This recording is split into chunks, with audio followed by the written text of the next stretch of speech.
Dito guys sa gilid mayroong parang butas na tinapalan lang ng simento guys. Ayan o, parang butas ang bato na to guys na tinapalan ng simento, sinimintuhan. Yan, bato tapos may simento. Yan guys, comment na mo guys kung ano ibig sabihin niyan guys. Sino gusto ng balato dyan guys, kay balatuhan namin kayo.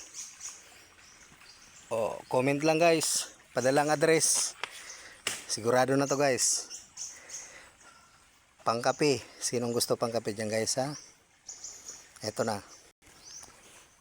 Ito guys, ang forma ng bato na to guys, parang heart siya pero nakabaliktad. Parang nakabaliktad siya na heart, yung dulo niya yan. Tapos pa ganyan o. Ayan. Tapos doon guys sa gilid tunnel, malalim yan guys ha. Hindi na namin pasukin kay wala kami mga gamit. Sa sunod pa na magbalik kami dito, tingnan namin yan kung anong laman yan guys.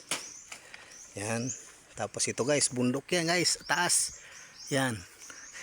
Nakazoom yan guys ha. Malalim to guys masyado. Wala na to mga bahay dito guys, malayo. Mga 3 oras ang biyahe motor. Yan guys. Sa tapat niya guys, yan may mga sign.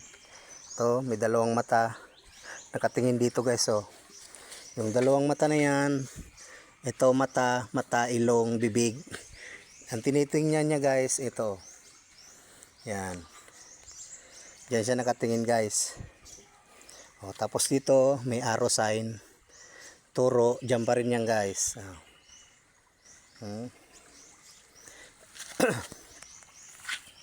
Yan dito. Ito guys Tapos dito meron siyang parang diamond sign. Ayan guys Yan, may mga butas siya tapos pinasok sa loob. Parang tinapalan ng simento guys. Simento to guys itapalan nila.